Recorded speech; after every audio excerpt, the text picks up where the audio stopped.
Ladies and gentlemen, all of our esteemed listeners of the One More Podcast, gather round and get ready for the fireside chat that is coming to you courtesy of our special guest, normally reserved for his NPR day job with his soothing voice and wonderful monotone explanations that allow you to process the complexities of our increasingly confuddled geopolitical, economic, and social orders in this world. It is John Peterson, here to deliver a fireside chat to you in the same way that you would come to expect as if it were 1937 and you're waiting on bated breath for the ever so soothing voice of one Franklin Delano Roosevelt. Hey everyone, welcome back to another One More Podcast. I'm here with my favorite guest, John Peterson, and we're going to spitball a few things for you guys. We've got some things to talk about and some stuff to rant about, and John, why don't you just go ahead and take it away for us? You want me to just, alright, so... Go for it. Completely off the cuff. So, my good friend here, Yuval, he's had a piece of halibut fish that was just so good. It was good enough for Jehovah. For those of you who know Monty Python, nice, go ahead and catch that reference. And but in all honesty here, I've been invited on so that way I can give my fireside chat type thing where I, just kind of talk about an issue that I feel is near and dear to me. And it's a long time coming for those of you who have been with the podcast since day one. I've got two big ticket items that I wanted to discuss. The first one is you've waited for it, you probably don't remember it, and you maybe didn't ask for it, but it's coming. I'm finally going to discuss Venezuela. And two, the other thing that I want to talk about is a rant. Or more of a fixation of mine that I really wanted to get to. So which one do you think I should do first? You had my eyes light up when you mentioned Venezuela, so let's jump into that. Let's hop into Venezuela. Yes, please. All right. Well, growing up, I loved Italian mobster movies, right? I always loved the way that you had those guys, they came in their suits, they had the slicked back hair, and my favorite line, it's like, I can't remember if this is Goodfellas or something, but he's like, "Hey, Vinny, hit him with a bat." But there's another Vinny that's been on my mind these days, and that is Venezuela. So get ready, because I just teed you up good. But in all seriousness, Venezuela, for those of you who have not been following, has been probably one of the most scrutinized situations in U.S. media, probably within the last decade, almost certainly the most scrutinized in Latin America since the end of the Cold War. Now, this is not to say that there have not been other scandals in Latin America. It's not to say that there haven't been other big stories. But for some reason, we happen to put Venezuela under a microscope that a lot of other countries have either not been so thoroughly scrutinized under or have not gotten nearly as much time. So a little bit of background here, a little bit of context. Venezuela, of course, the big name in Venezuela right now is Nicolas Maduro, who came to power after the tragic death of Hugo Chavez. But I want to discuss something here because there's a lot of context that is missed if we just begin talking about Maduro in the sense of him basically being the dedazo pick, right? So dedazo is actually, it's a term from the Mexican presidency. It comes from the Spanish word finger, which is the idea that you choose the successor. Now, indeed, Nicolas Maduro was one of the top picks, or he was a favored candidate to succeed Hugo Chavez upon his death. But I want to talk about a particular situation that occurred in the aftermath of Chavez's death. So Chavez died in 2013, and afterwards in 2014, there was a lot that happened. First off, Maduro came to power, but also much more relevant to understanding modern Venezuelan politics is that there was an oil glut that began in 2014. And this oil glut had massive implications for what happened in Venezuela, because the Venezuelan government has for a long time been heavily reliant on oil sales to be one of their primary sources of income. Now, in this particular instance, the Venezuelan economy has experienced inflation. In fact, some would call this hyperinflation. And, there's some good merit. There's, reason as to why we called, to call this hyperinflation. However, the problem here is that just the two terms being put side by side, having these be associated in this way, again, leaves out a lot of nuance. So, allow me to discuss. Or allow me to digress, really. You're allowed to discuss if you'd like. Yeah, I'm just going to debate myself here, right? But, so, I want to point out, first off, that this is not the first instance of the Venezuelan economy, which is historically heavily dependent on oil sales, going into a period of inflation. This happened during the 1950s. I believe it was 58. There was a big sort of like oil crash, there was a crash of the economy relative to how it was performing before. And I think that was prompted by some instability in the Middle East coming off of the Suez crisis. But this is not the first time that Venezuela has had inflation as a result of the oil market being unfavorable to them. What is different in this instance is a number of circumstances that make the hyperinflation significantly more prominent. And I'd like to discuss those now. So there's a lot of blame that is often placed on the Bolivarian government of Nicolas Maduro. That is to say that instead of doing the quote-unquote rational thing, the reasonable thing of cutting spending during this time period, that is, implement austerity measures, that instead he has gone about spending more money, which has only led to a spiraling of the economy out of control. But here's a few things that are left out of that narrative.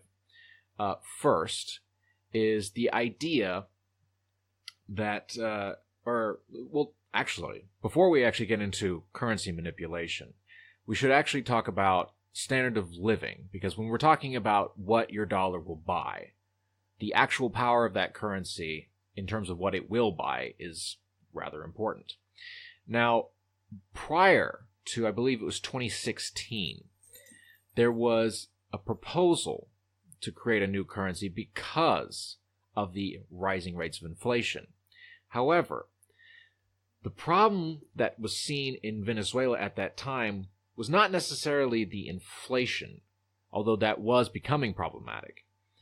It was shortages of goods. Now, why do we see shortages in Venezuela propping up or coming up after 2014? Pretty simply put, because of the refusal to implement austerity measures, some of the wealthiest families in Venezuela had elected instead to move their goods into Colombia, where they could then trade out their bolivars, that is the Venezuelan currency, for Colombian currency, which could then be used if you were to sell it back in order to get increased profits, because the inflation on the bolivar meant that there was a drop in terms of the actual return in value for the product you were selling. So smuggling took place by large corporations, large families who, were well-connected, wealthy, and powerful in Venezuela, moving their goods into Colombia in order to artificially jump up the prices on the black market. And this prompted, alongside the inflation basically devaluing the currency for the people who needed that money the most, this prompted a desire for a new currency that, one, would be more stable, and two, would also solve the problems of shortages by actually giving those who, the poor and those who needed that currency the most, actually giving them some real purchasing power. That is to say, instead of basically allowing these large corporations that wanted to get rid of the Chavista government, to get rid of the Bolivarian government in Venezuela in order to implement austerity measures and give them good protections in terms of, price scare, and good legal protections in order to ensure the profitability of these corporations. That instead they simply elected to take their goods over the border and sell them on the black market. Now, I don't want to get too far into the details of of this currency manipulation because I feel like I'm going to bore people. If you are interested, there is an excellent video by the Empire Files, which is by Party for Socialism and Liberation candidate Michael Preisner, where he actually goes down a number of myths surrounding the situation in Venezuela, and what actually happened with the currency manipulation and how that actually got worse after the new currency was implemented because of a number.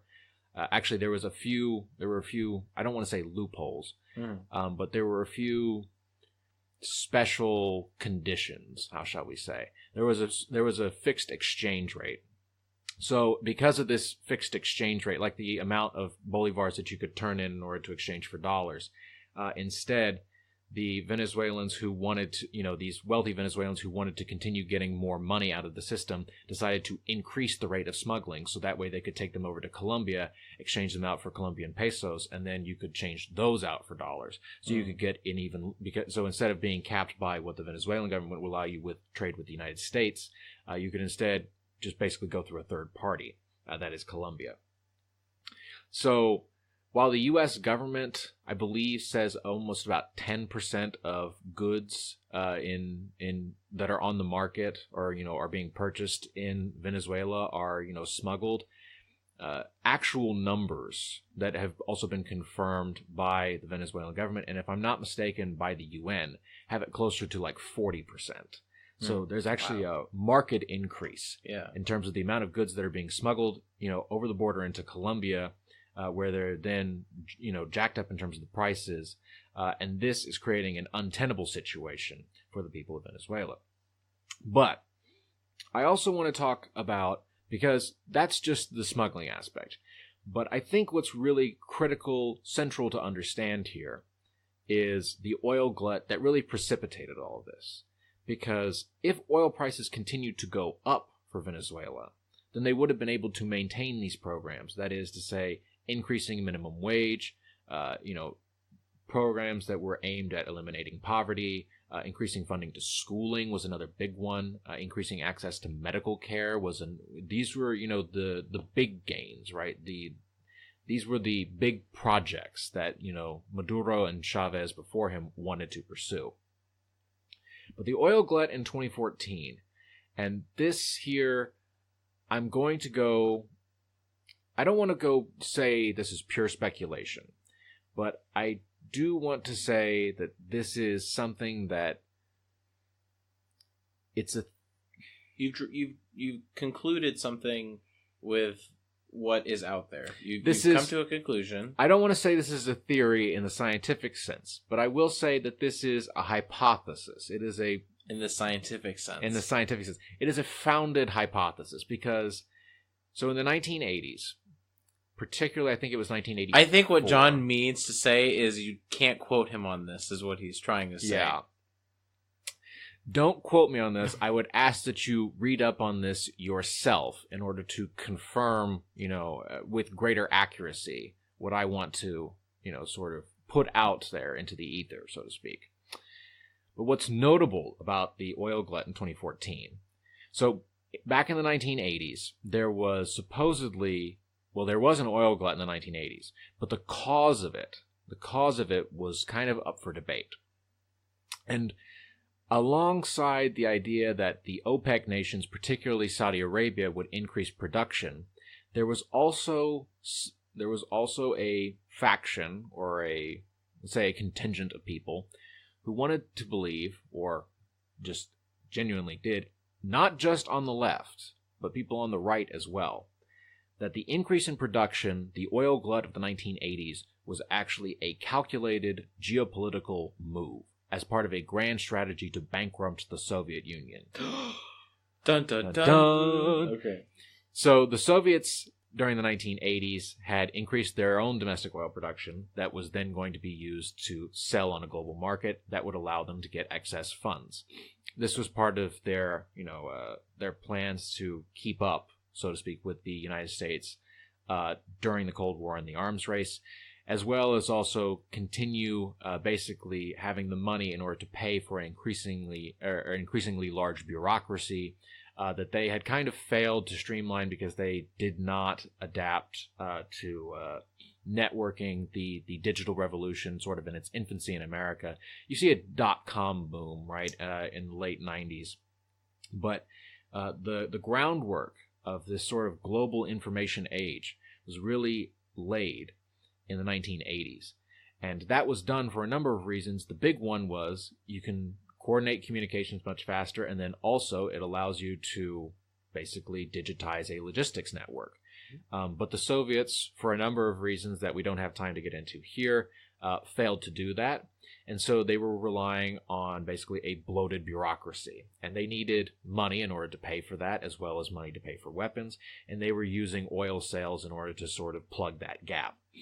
Now, the hypothesis, the theory that says that the Saudis increased production in the 1980s alongside with the United States says that this was a deliberate move to try and bankrupt the Soviets in order for the United States to get a foot ahead in the Cold War. What does this have to do with Venezuela? Well, in 2014, there is another conspicuously timed oil glut. Why is this conspicuous? If you take a look at the global geopolitical situation, and we're going to jump from Latin America to the Middle East and also to Eastern Europe at this point. First off, at the time that oil production ramps up, in I believe September of 2014, we are just beginning to see ceasefires being called in eastern Ukraine for the conflict that's going on there between the People's Republics of Donetsk and Lugansk and the Ukrainian government. This would be, I believe, this is the Minsk I protocol. So what would be very advantageous to NATO and NATO allies is if the Kremlin does not have the money in order to continue sending weapons and armaments to the separatist forces of Donetsk and Lugansk. Because if they can't keep that up, if they can't keep that supply up in eastern Ukraine, that is necessarily going to give the Ukrainian government and NATO allies a little bit more heft at the bargaining table. At the same time, in the Middle East, the siege of Kobane which was one of the big events of that year, was recently, or had recently been, I believe, lifted, I believe this was right around the time of the lifting of the siege of Kobane. Now, what's important to understand here is that in the Middle East Cold War, the fight for influence between the Saudis and the Iranians has been very hotly contested, but decidedly, the Iranians have been on the upper hand. The Iranians have been able to play the game of the Middle East Cold War very well, actually. Assad was winning in terms of the areas of western Syria that were the most economically important to control. He was winning with conventional forces there. In Iraq, they've made very significant gains in terms of elections in Iraq. In Bahrain, they were able to. This is the 2011. I forget what. I remember there was a documentary about it called "Screaming in the Dark" or something like that, but I forget what the 2011. It's part of the broader Arab Spring. But in Bahrain, they were able to really kind of give the government there a good shake.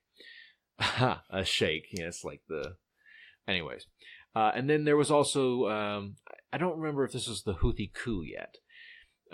But needless to say, the Iranians had actually been making some rather significant gains in terms of the Middle East Cold War. Now, what does this have to do with oil? Again, in the same way that the Kremlin would necessarily be limited in terms of the amount of support it could provide and the amount of heft that it would have at any political bargaining table. With regards to the Minsk protocols. The same would be true about, I don't want to say the same in terms of just pure oil sales, because, if the price of oil were to drop, then necessarily Saudi Arabia would be affected as well.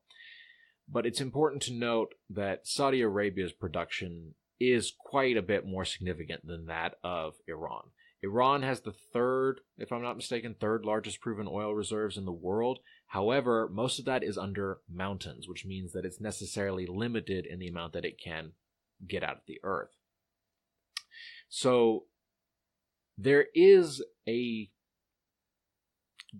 sound hypothesis, how shall we say, that the oil glut started in 2014 was basically an attempt to reuse that 1980s tactic of defunding the Kremlin, and in this case also the Iranians, in order to let NATO, the United States, and also United States allies like Saudi Arabia, get a little bit of an upper hand when they were on the back foot, right? But of course, the oil market is global, and it's going to have global consequences. So, if this happened to be an act of U.S.-Saudi economic warfare, which it is possible that it was, and not unfoundedly either, it is possible that Venezuela is merely sort of collateral damage in what is part of a larger, sort of set of proxy wars going on in Eastern Europe and the Middle East. Now, put that into context is to say that at the same time that there's political turmoil in Venezuela because of the death of Hugo Chavez and also because there are upcoming elections, that you're also having to preside over a dip in terms of oil prices, which your country is heavily dependent on. All this combines together, which is to say that at this particular instance, Venezuela is actually sort of in a tight, really, really, what's the word I'm looking for here? A pickle. A precarious situation. A hairy pickle. Oh God. But that's the context, right? So we're talking about the possibility of U.S. economic warfare having these ripple effects, which have damaged Venezuela. And this, I think, really reignites a sort of early Bush era, I don't want to say nostalgia, but more like resolve to handle Venezuela again while it's on the back foot. So for those of you who don't know, there was an attempt at a coup in Venezuela in 2002. The only reason why that didn't go further, the only reason why Chavez really made it out of it, made it out of that situation alive, if we're going to take John Perkins' account of it, which, by the way, John Perkins has a book, Confessions of an Economic Hitman. Highly, highly, highly recommend that you read that book if you haven't.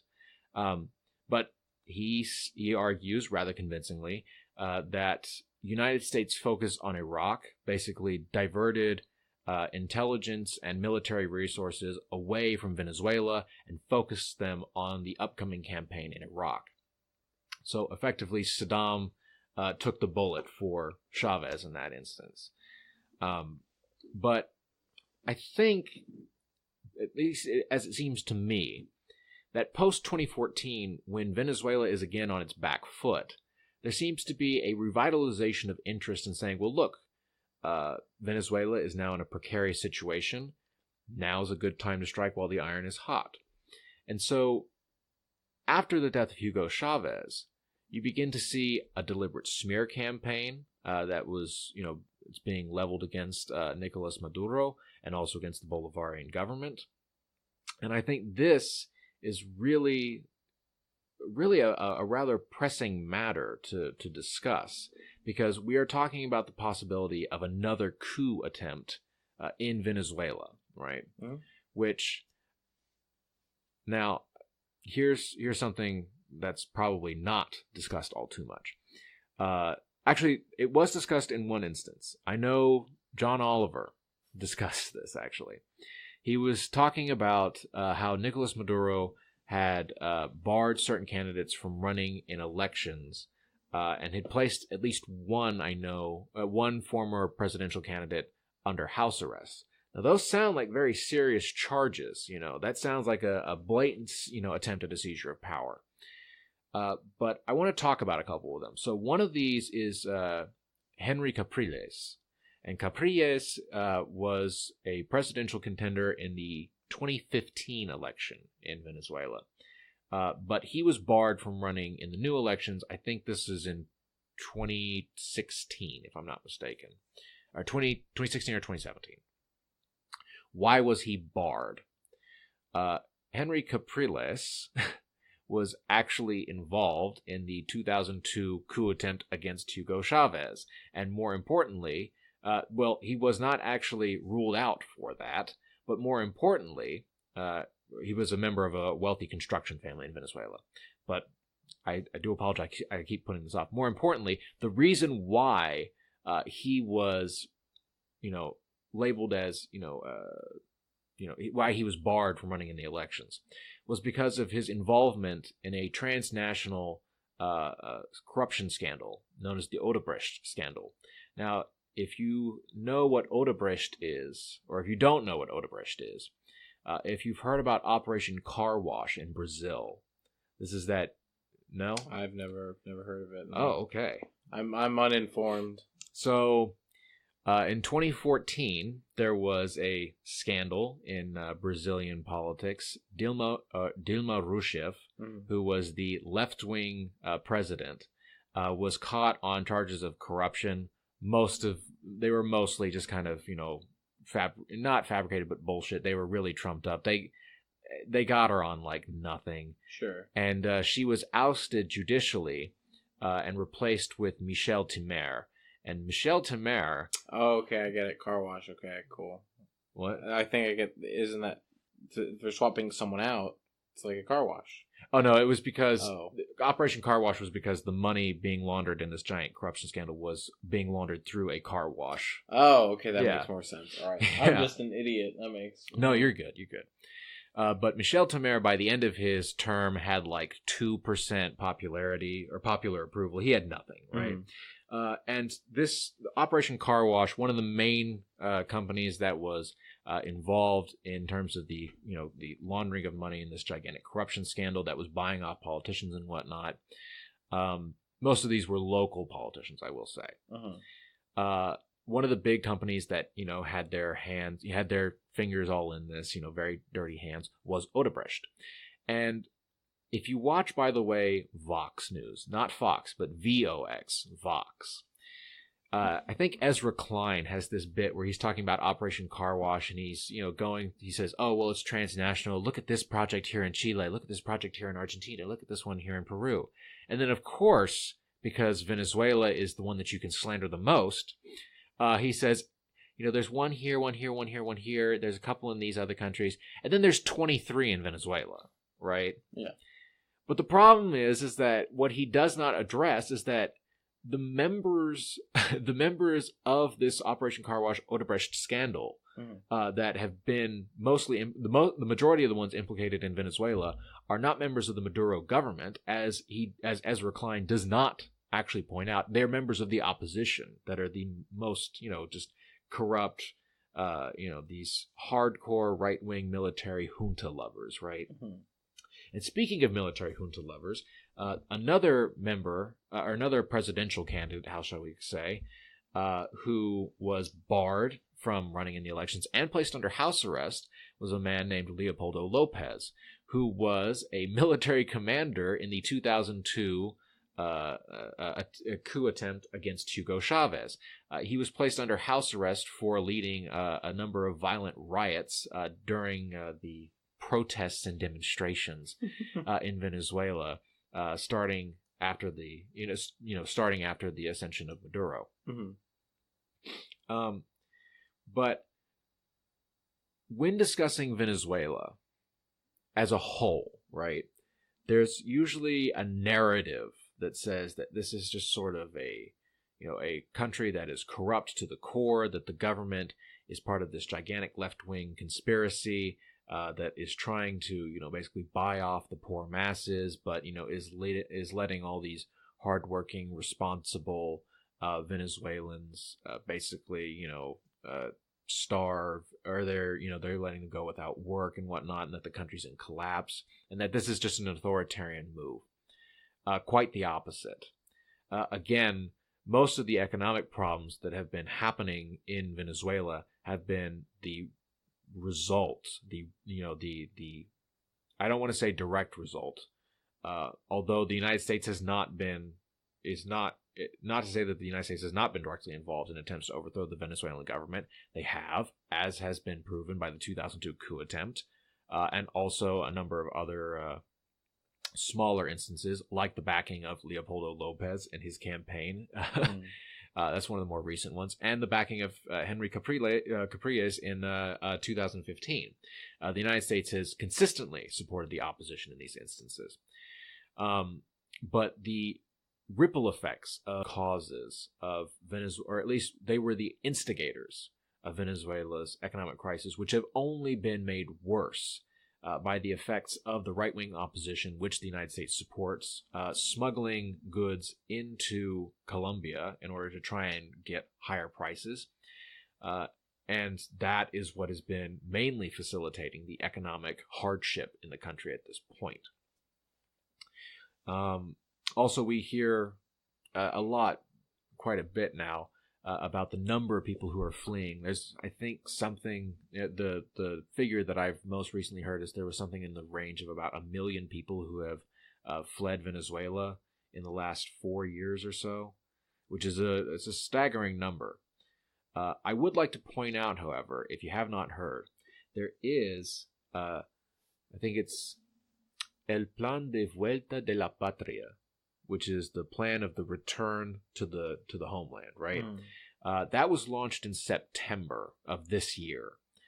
Within, I believe, 2 months, it had already gotten roughly 9,000 Venezuelans to return to Venezuela from the countries that they had immigrated to. Oh, wow. So yeah, there are people who are coming back to Venezuela who have fled the country before. There's a lot of economic history in here, and I feel that to cover, the nitty-gritty details of it, well, one, I can't keep track of all the nitty-gritty details in my head. I need to put a script in front of me. But two, it's also, I think, it would get to the point of being kind of tedious.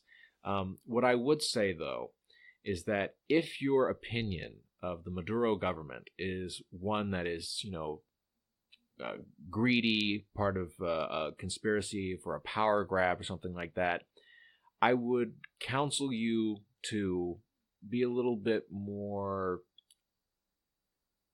cautious in labeling the government that way. I would also highly, highly, highly recommend that you look into a network called Telesur. This is Television South, right? Which is actually a media company that is run by the governments of 5 Latin American countries: Nicaragua, Cuba, Uruguay, Bolivia, and Venezuela.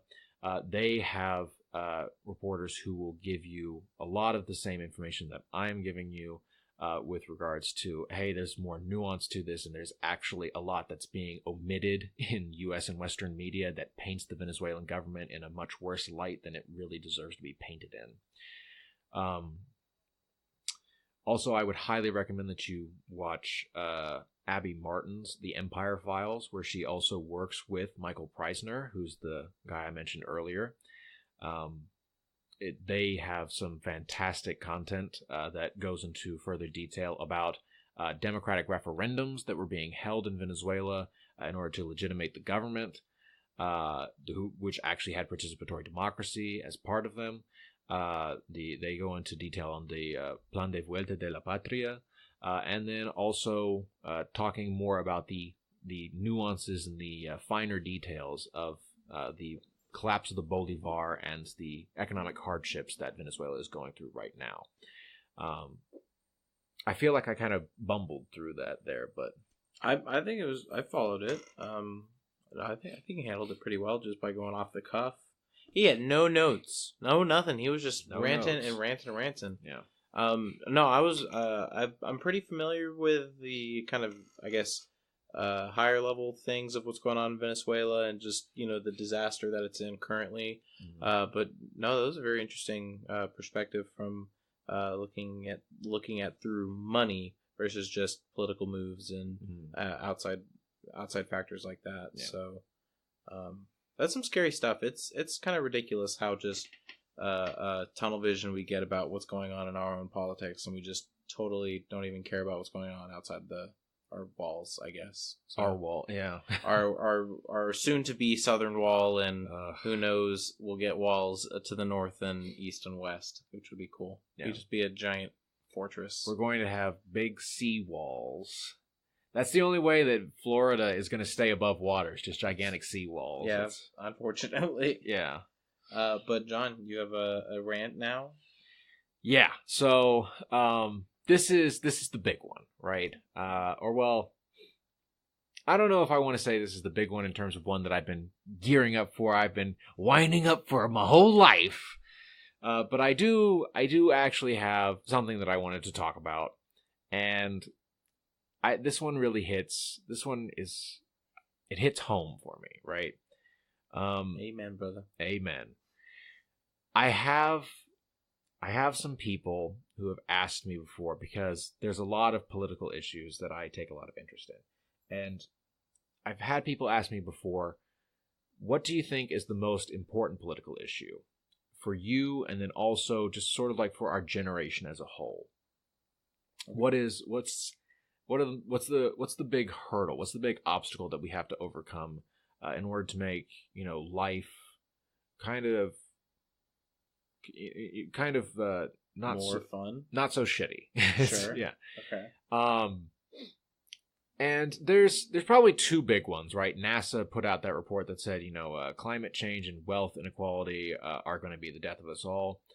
And I definitely agree with that. But in terms of, is that the most prescient thing that we need to be focusing on right now? I would say this is and I say this very tenderly, very delicately, no. What could be more important than climate change and the rising levels of inequality? They're staggering now, right? What could be greater than this? What could be more important? And what I want to argue is the most relevant barrier, the most relevant hurdle, the most prescient thing that we have to fight right now. This being mostly young people as well. But this is sort of indicative of the entire United States as a whole. What's most prescient to talk about is cynicism and how we need to move away from it, right? Now, cynicism, oftentimes when we think about cynicism, that's just saying, oh, well, you're just kind of grumpy at the world type thing. But I think cynicism is much more devious. It's much more dastardly, Cynicism in this sense that I'm talking about, I'm not just talking about, I have a negative outlook on life, I'm a pessimist type thing. It's pessimism, yes, but it's cynicism of a very particular kind, and that is political cynicism. The idea that nothing can get better. This is just a terminal diagnosis in the political sense, right? For any nation, for any group of people. It's just to believe that things can't get better. On the right-wing end of things, you sort of have this idea that's been forming, I think, since it's really sort of been the core of right-wing ideology for a while, is this sort of cynical look at the entirety of humanity, which is to say, people are naturally competitive and greedy, whatever, and, the moment that somebody gets, an upper hand, they will stab you in the back, and so therefore you got to look out for, in their own words, like me and what's mine, and I don't care about anybody else. So it really undermines this idea that you can have a sense of camaraderie or community. It's very much hyper-individualistic. It's atomizing, right?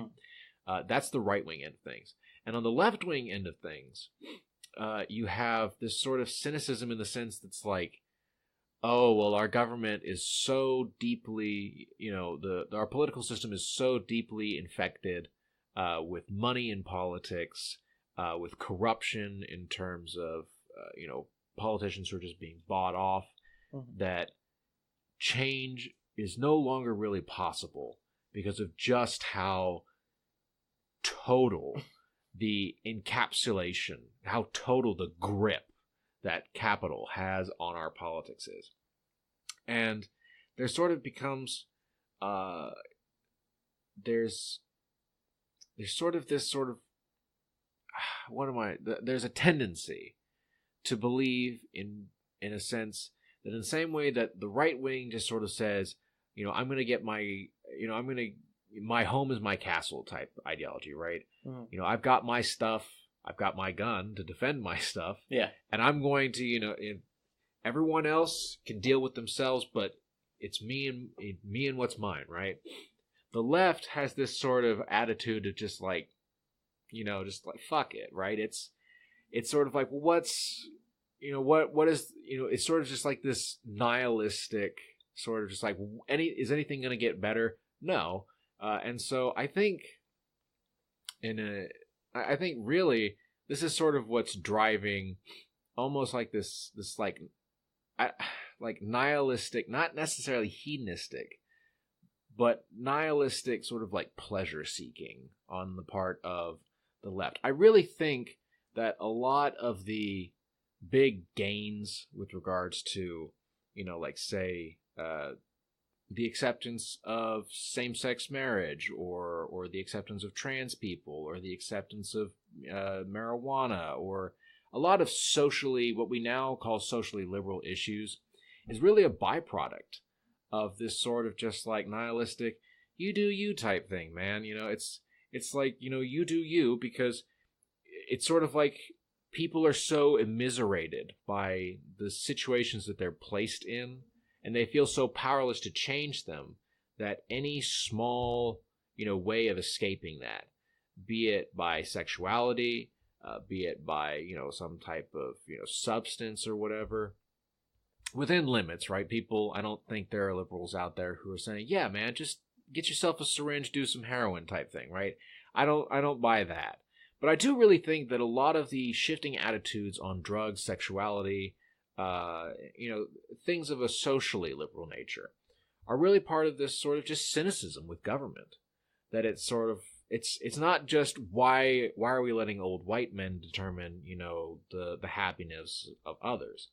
It's really, really about sort of this nihilistic revolt, almost in a sense, against what is perceived to be, a hopeless scenario, right?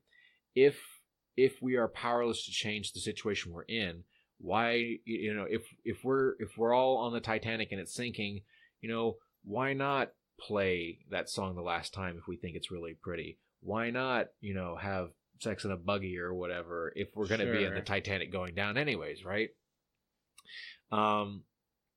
There is one group of people in America that I don't think are necessarily this type of cynic. And that's sort of, I hate to call them like the far left, but I want to call them just like the left, right? Mm-hmm. And that's really like the Bernie Sanders types people who think that, government can still do something good and they want it to do something good. But I truly believe that a Sanders supporter, an opportunist of this, not an opportunist, but a optimist. I'm sorry.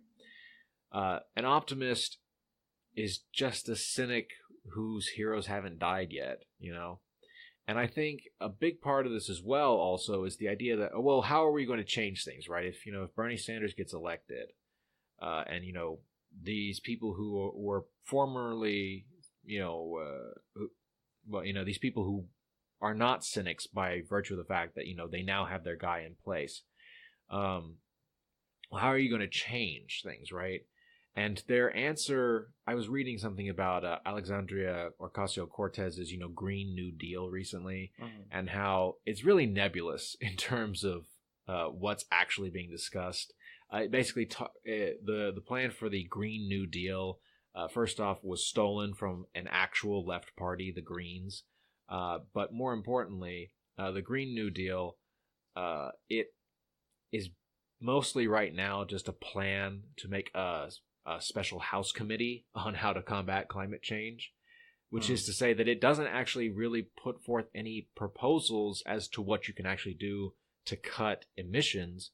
Normally if someone gets pressed who supports the Green New Deal, if they get pressed on, it's like, okay, well, what do you actually support then? If you support the Green New Deal, and it's just really nebulous. They'll always throw out something about, green job creation and, carbon taxes or something, right? But solid policy proposals to get behind, there's not really all that much. More importantly is that they're all necessarily market-based, which is to say they're still trying to appeal to Exxon and Chevron or whatever, and Shell, to try and combat climate change by saying, oh yeah, we're going to have them reduce emissions outputs or whatever, right? By implementing carbon taxes and XYZ. And honest to God, I hate to say this, but I think a lot of these people who are, right now Sanders supporters, who are kind of optimistic right now, or they will at least be optimistic if their guy gets into power, will become the exact same cynics, if they just kind of look at the reality that market-based solutions here aren't going to work. And so this is where I think cynicism kind of reaches the metastasis, right?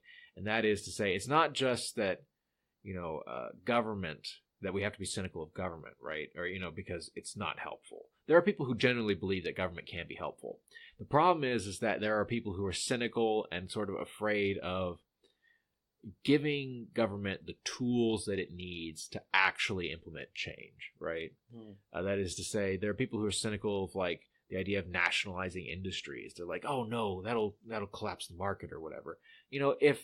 If the market is going to kill this planet, and nationalizing it is the only way to maintain life on Earth, then I want that market to collapse, But I think that's really the big problem of our time is, one, motivating people to the point where they're not so cynical, to believe that change is possible with collective action, and then on top of that we don't necessarily need to, be, sort of tiptoeing, treading very, very lightly to the point where we're not even really taking steps forward because we're too afraid of an overstep.